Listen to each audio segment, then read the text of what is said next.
Bonjour à tous et aujourd'hui on se retrouve, nous sommes le 19 avril 2020, nous sommes toujours confinés, il pleut dehors et on va travailler pour faire un petit exercice pour les vacances travailleuses pendant le confinement.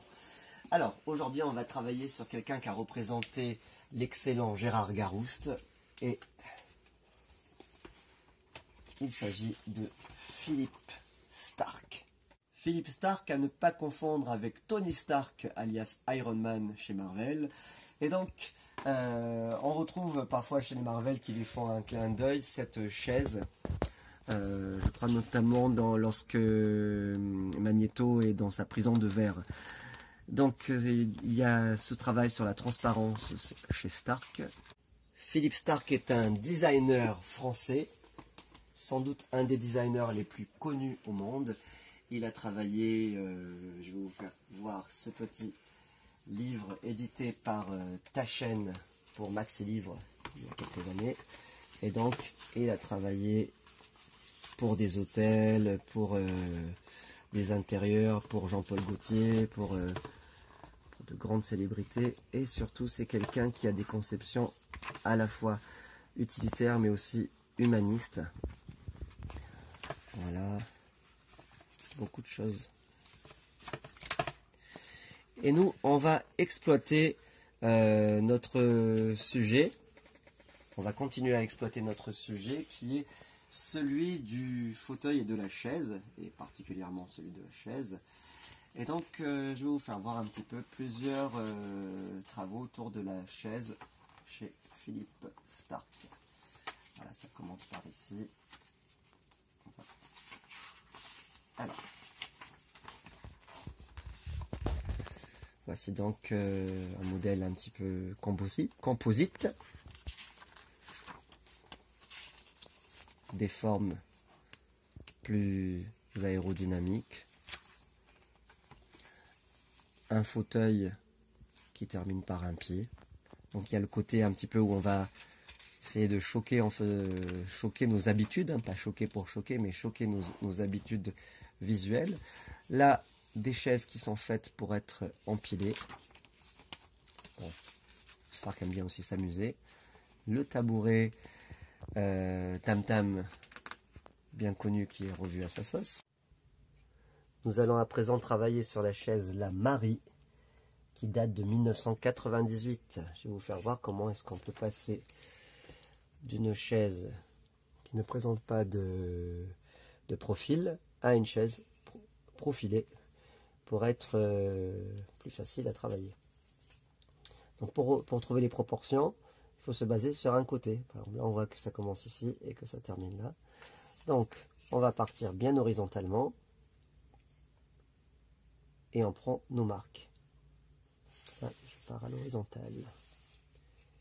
Là, j'ai mon premier point de repère, celui du haut qui est là. Et là, j'ai mon point de repère du bas. Donc là, je sais que ma chaise, elle va avoir cette dimension de profil. Il faut aussi trouver cet endroit-là. Donc c'est cet angle-là que l'on va retrouver en face avec des horizontales. On essaie d'être bien parallèle. Moi, je prends souvent ma règle à l'envers pour pas avoir d'effet de bave. Tac. Voilà, donc là c'est assez correct. Et puis, on va s'apercevoir de la direction. Elle est incurvée. Donc la chaise de profil, elle va être incurvée. À peu près cette direction-là.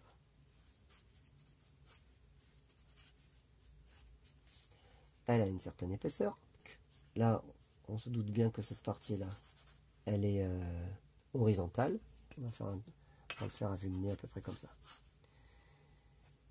Et il me semble que de profil, ça devrait donner quelque chose comme ça. Voilà. Donc, ce qui est important maintenant, c'est de comprendre que ça s'arrête au même endroit. Tac. Et puis, nous avons une épaisseur qui commence large et qui finit plus fine. Donc, ça va être... Donc, pour avoir...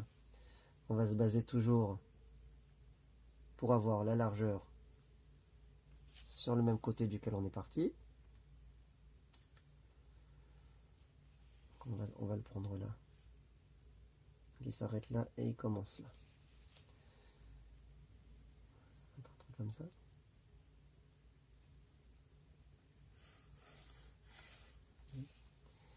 Et je m'aperçois qu'il commence plutôt fin et qu'il finit plutôt large. Donc je vais jouer un petit peu entre les deux dimensions. Bien, nous allons maintenant mettre cette chaise en perspective. Nous avons récupéré dans ses proportions son profil. Pour que ce soit une perspective assez explicite et belle, on va mettre notre point de fuite à droite. Ici. Ça veut dire que notre ligne d'horizon, qu'on va faire bien sûr, horizontale, le comporte. Et notre ligne d'horizon, c'est toujours la hauteur de nos yeux. H égale horizon.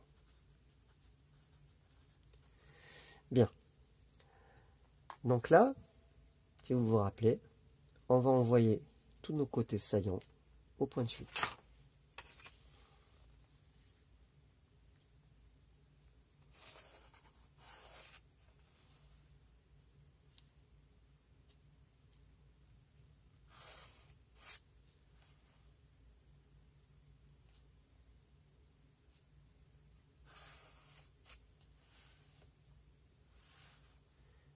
Je cherche pas à comprendre, je prends tous mes côtés saillants et je les envoie au point de fuite, même ceux de l'épaisseur de la chaise.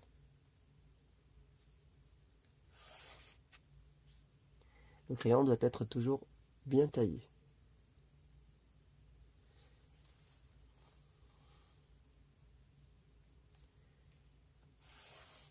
Hop.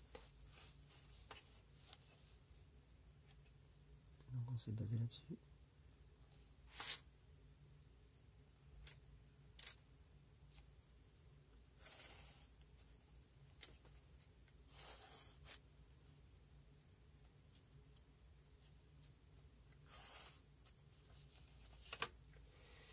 Voilà. Donc maintenant, on va commencer par faire ressortir le profil. Je vais vous le repasser pour le rendre explicite. Voici donc notre profil. Ce profil n'est pas en perspective. Ce profil, dans une perspective, je rajoute le PF pour qu'on voit point de fuite. Dans une perspective, eh bien, conique comme ça, on commence sur un profil et celui-ci n'est pas en perspective. Il nous fait face, donc il est simplement une coupe. Ce qui est en perspective, c'est tout ce qui va suivre, tous ces traits qui convergent vers le point de fuite qui est là, et qu'on appelle les fuyantes.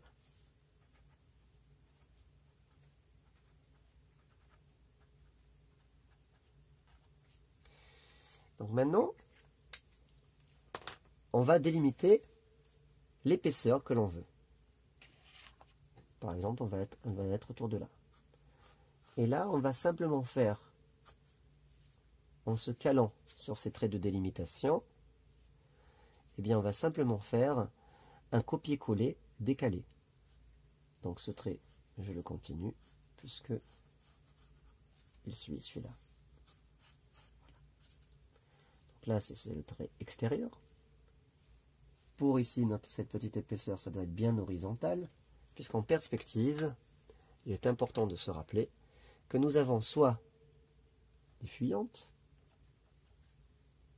soit des verticales, soit des horizontales, soit des parallèles. D'accord?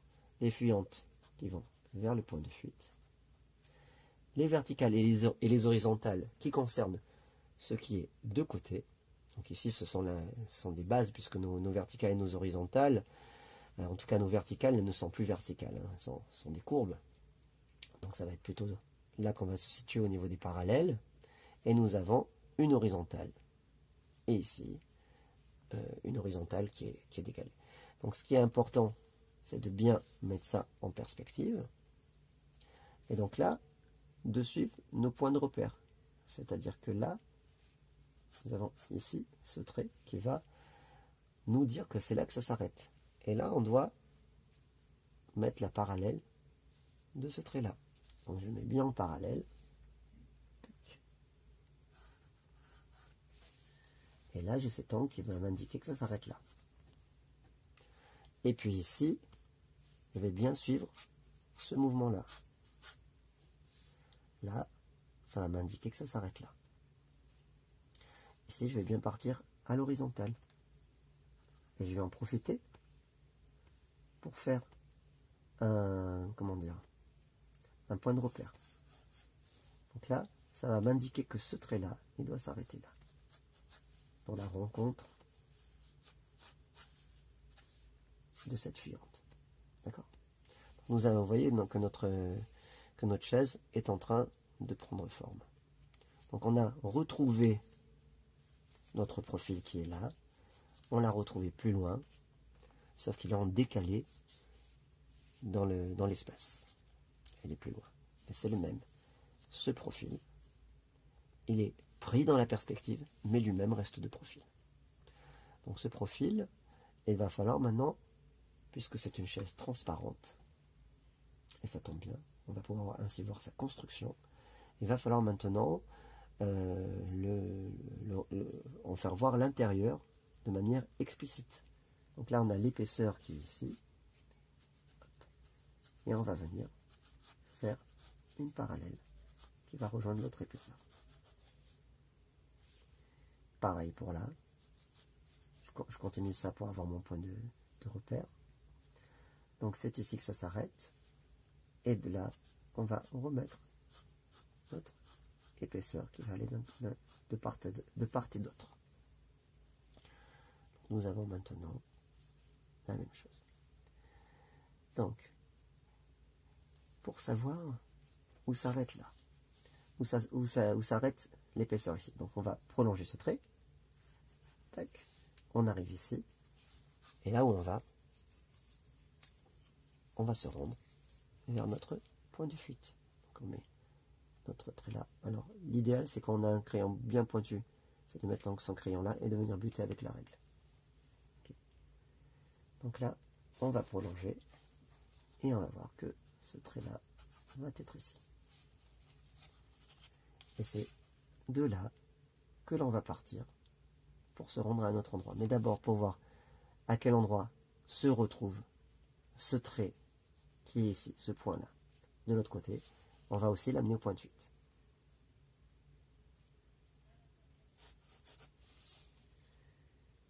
Et il se retrouve là.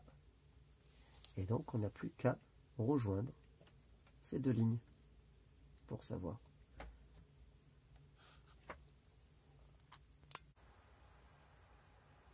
Voilà, très bien. Donc je reviens pas sur comment on était revenu. On avait pris nos points de repère pour pouvoir rappeler nos premiers points de repère qui étaient là. On les avait retrouvés là. D'accord. Et ensuite on était allé en face pour avoir ce point de repère et on avait trouvé cette horizontale là. Et enfin, à vue de nez, on avait agrandi cette ligne là et on avait obtenu celle-là. Ensuite, nous étions partis vers le point de fuite qui est ici, qui correspond toujours, on se rappelle, à une direction sur la ligne d'horizon. D'accord? Je vais vous noter tout ça. Et on avait reporté tous nos côtés vers notre point de fuite. Donc, on va noter les principales choses. 1. On va le mettre en blanc.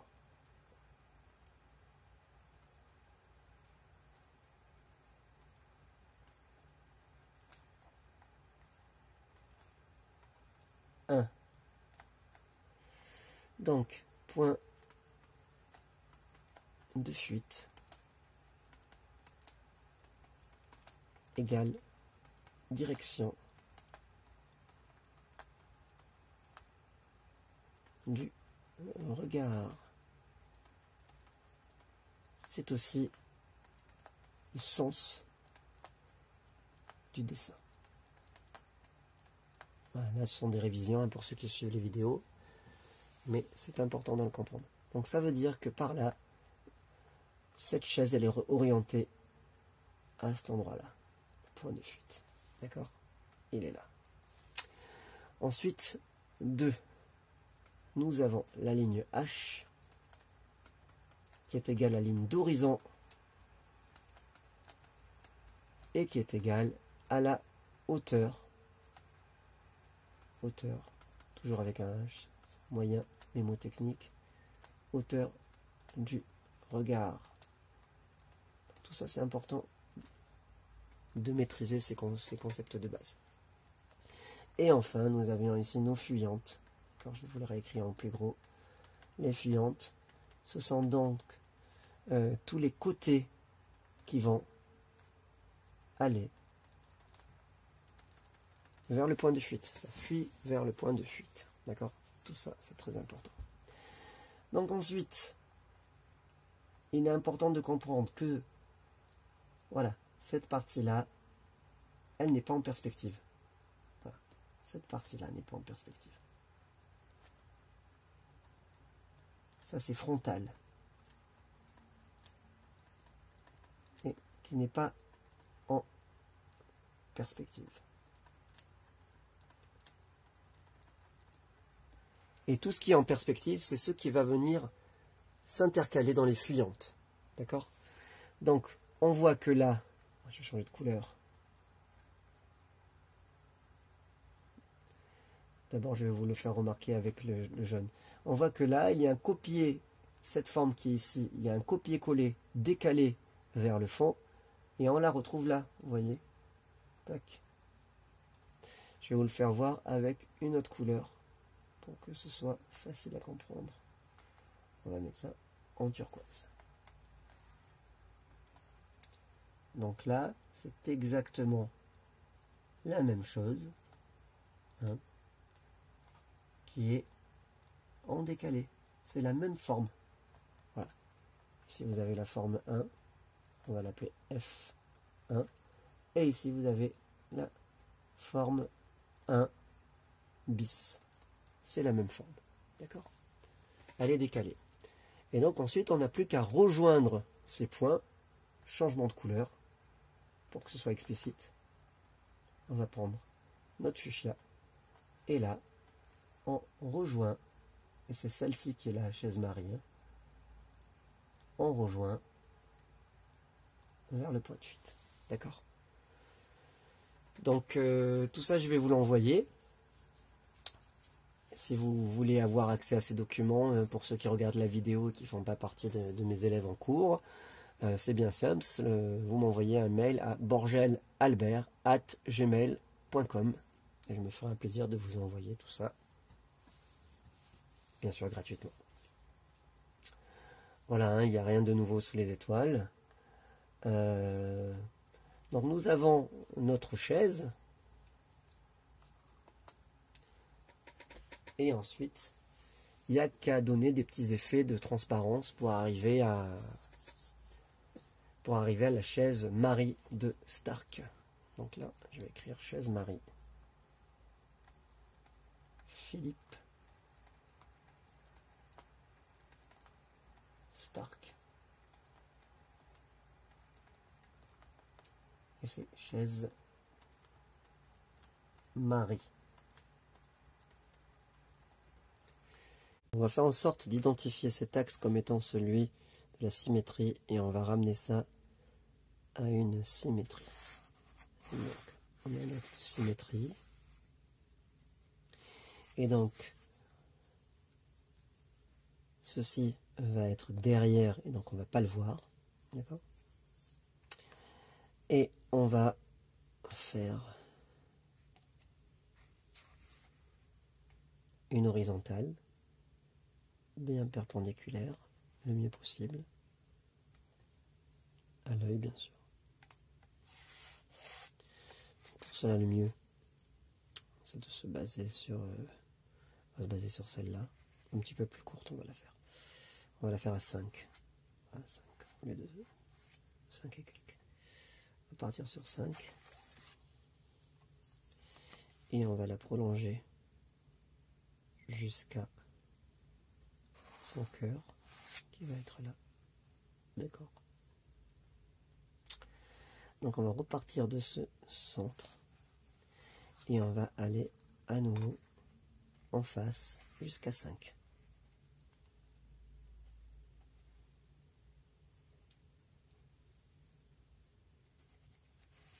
Pour éviter toutes les déformations perspectives non voulues.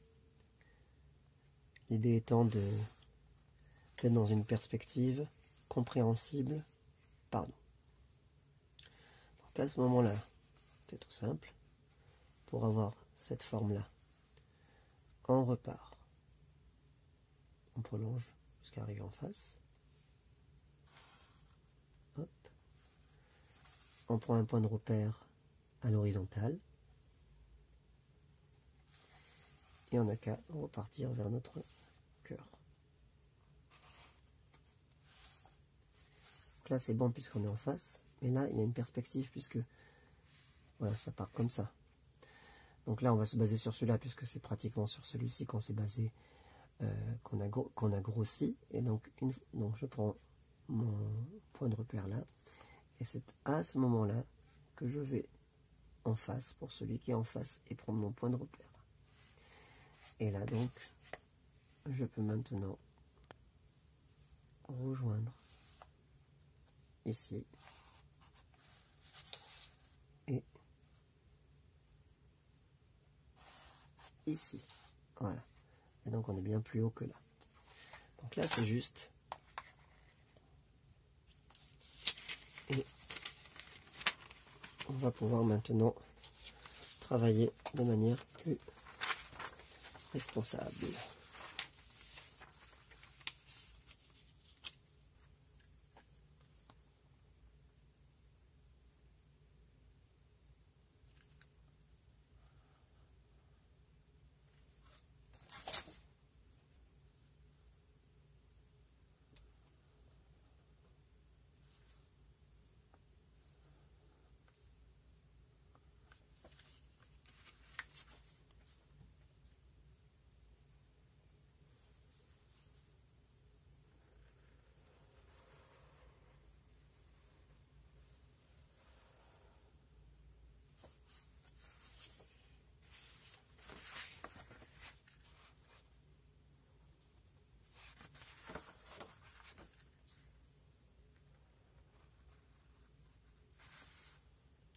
Donc ça c'est par transparence. Et ensuite, nous allons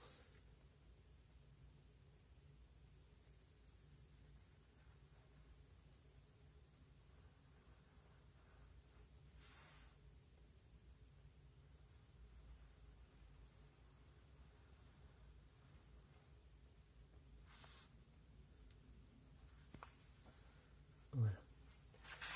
Donc, en somme,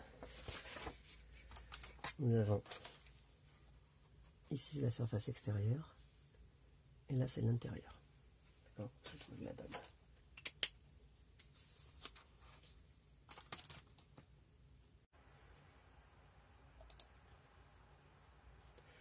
On va travailler avec l'outil capture comme d'habitude. Donc, 1. Donc on fait ressortir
Ensuite, on fait partie du corps. Et en fond.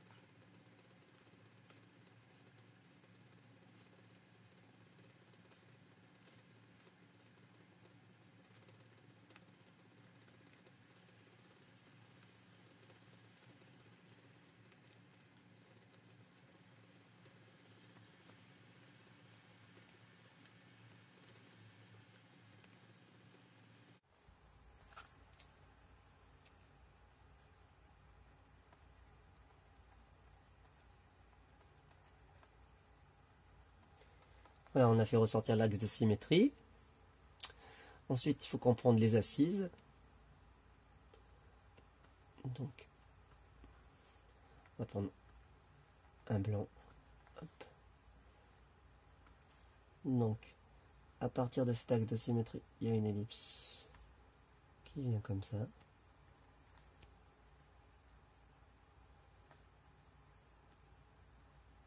C'est l'ellipse. Et on va prendre un noir.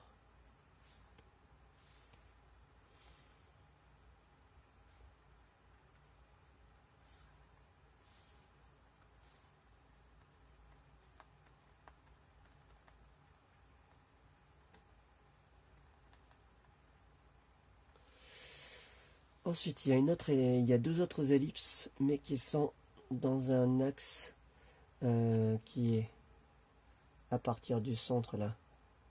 Il faut le comprendre. Il faut comprendre un axe de symétrie comme ça. D'accord. Et un autre comme ça. Et on va le voir au fur et à mesure pour pas vous troubler. Donc, ici, on va repartir dans une autre couleur.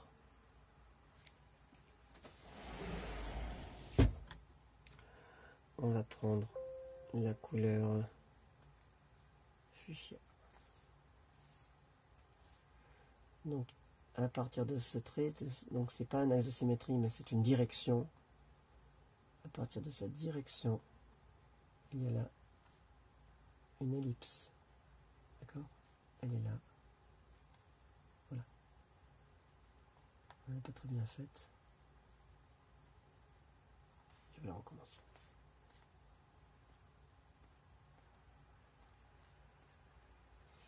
Donc on va recommencer. Hop. Ok. Donc d'abord on reprend notre direction. Voilà. C'est notre direction. Et là, il y a une ellipse qui est comme ceci. Voilà. Cette ellipse, c'est la base que l'on va sculpter. Ensuite, on va mettre une autre direction et une autre ellipse. Toujours en fonction de notre axe de symétrie principal. Donc, on va prendre blanc ce coup-ci. Hop. Donc, cette direction qui est là, d'accord? Voilà. Comme ça. Et on reprend notre crayon et on remarque notre ellipse qui va venir ici. D'accord? Donc nous avons notre deuxième ellipse qui est là. On va l'enregistrer.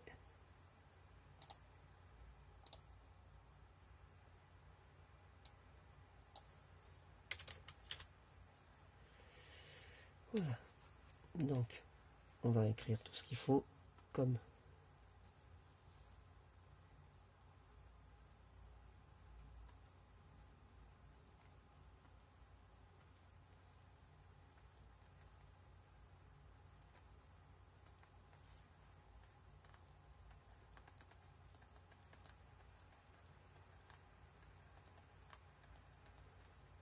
direction numéro 1 et direction numéro 2. Voilà. Donc ellipse numéro 1.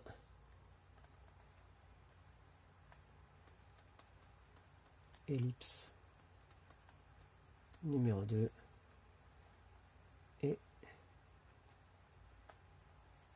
ellipse numéro 3. J'espère que c'est clair. Voici donc ce que vous recevrez si vous voulez avoir le cours Vacances apprenantes. Donc c'est un PDF. Au départ, il y a les notions, une petite question, deux petites questions de compréhension, et enfin des fiches techniques pour vous permettre de réaliser les 3 chaises de Philippe Starck. 2 chaises Eros et une chaise Marie.